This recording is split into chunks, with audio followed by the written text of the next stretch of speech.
Bonjour mes frères et sœurs, je voulais partager avec vous aujourd'hui la parole de Dieu dans le livre de Matthieu 5, 13. Nous lisons la parole au nom de Jésus. Vous êtes les sels du monde, de la terre. Mais si le sel perd sa saveur, avec quoi la lui rendra-t-on? Il ne sert plus qu'à être jeté dehors et foulé aux pieds par les hommes. Vous êtes la lumière du monde. Je lis encore, quand on voit encore dans Jean 18, 36, on voit Jésus dit, le Seigneur Jésus dit, mon royaume n'est pas de ce monde. Mes frères et sœurs, j'aimerais un peu parler du sel.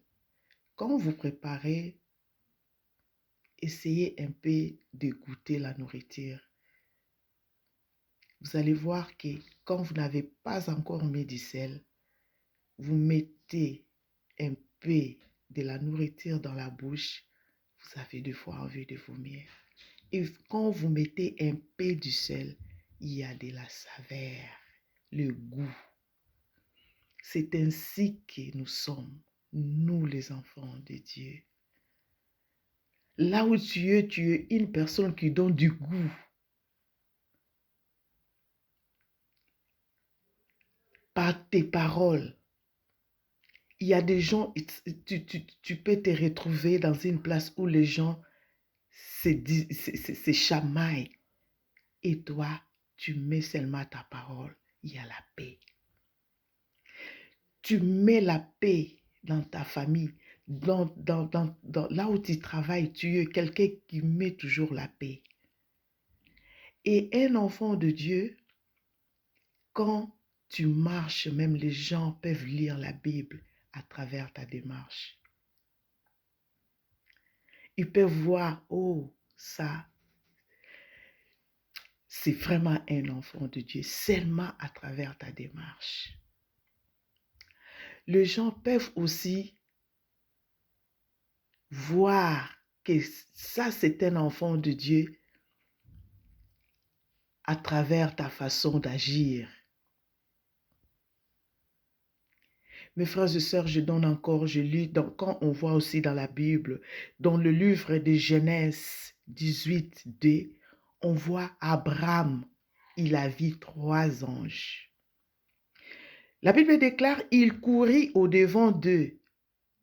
Comment il a su que c'est seulement avec les yeux Abraham avait su ça? Ce sont des gens pas comme les autres. C'est seulement en les regardant. C'est ainsi que Dieu veut que nous soyons. Un enfant de Dieu, tu dois être quelqu'un là où tu es, que les gens sentent que ça, c'est un enfant de Dieu. Et le Seigneur Jésus nous a dit, mon royaume n'est pas de ce monde. Moi, je dis souvent, je ne suis pas du monde, je suis dans le monde. Et nous ne sommes pas du monde, nous sommes dans le monde, nous les enfants de Dieu.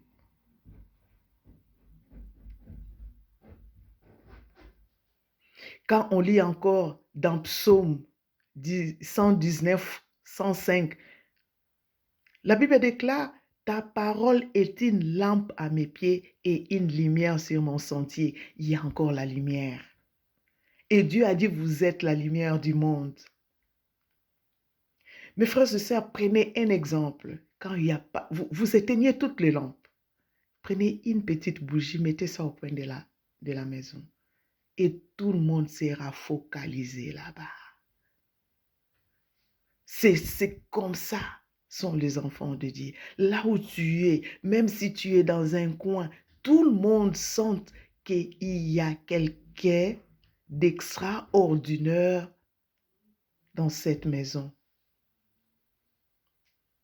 Mais soyez prudents. Quand nous voyons dans Matthieu 13, 24 à 30, je lis, la Bible déclare, le royaume de cieux est semblable à un homme qui a sémé une bonne semence dans son champ. Mais pendant que les gens dormaient, son ennemi vint s'aimer des livrées parmi le bleu et s'en alla. J'aime ça, lorsque l'herbe eut poussé et donné du fruit, livré parut aussi. Attention avec l'apparence, puisque quand j'ai donné l'exemple des anges, j'ai donné l'exemple comment vas te comporter, mais attention mes frères et sœurs, nous avons du bleu, mais nous avons aussi le vrai dans le monde.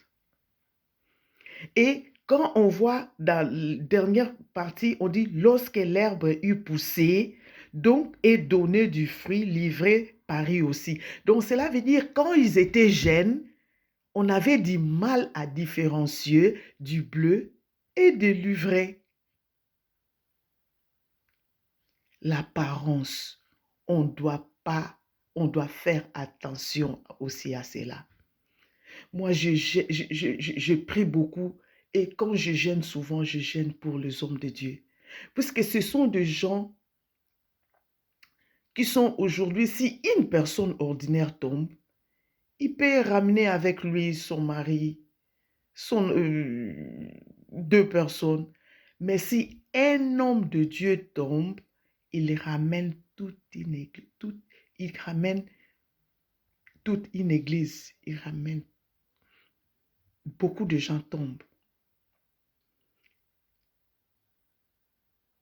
Et c'est pourquoi un homme de Dieu, moi je pense, il doit être quelqu'un qui doit être vraiment exemplaire. Il doit être le sel là que la Bible dit. Il doit être la lumière dont la Bible nous parle. Et on doit le soutenir beaucoup par des prières, puisque ce sont des gens qui sont aussi exposés. Nous croyons que Dieu a donné la science. Nous le croyons. Et Dieu a donné l'intelligence. Nous croyons aussi que Dieu a donné l'intelligence aux médecins, aux pharmaciens, pour trouver les remèdes aux virus, aux bactéries. Et nous croyons que au-delà du remède, il y a quelque chose d'autre. C'est Jésus de Nazareth. C'est Jésus notre remède. Mes frères et sœurs, nous sommes dans un monde pervers. Moi, je dis souvent, nous sommes dans une génération Android. Nous devons beaucoup prier pour nos enfants. Nous devons beaucoup prier pour nos frères et sœurs. Nous devons beaucoup nous soutenir par des prières. Parce qu'il y a le bleu dans le monde. Il y a aussi l'ivraie.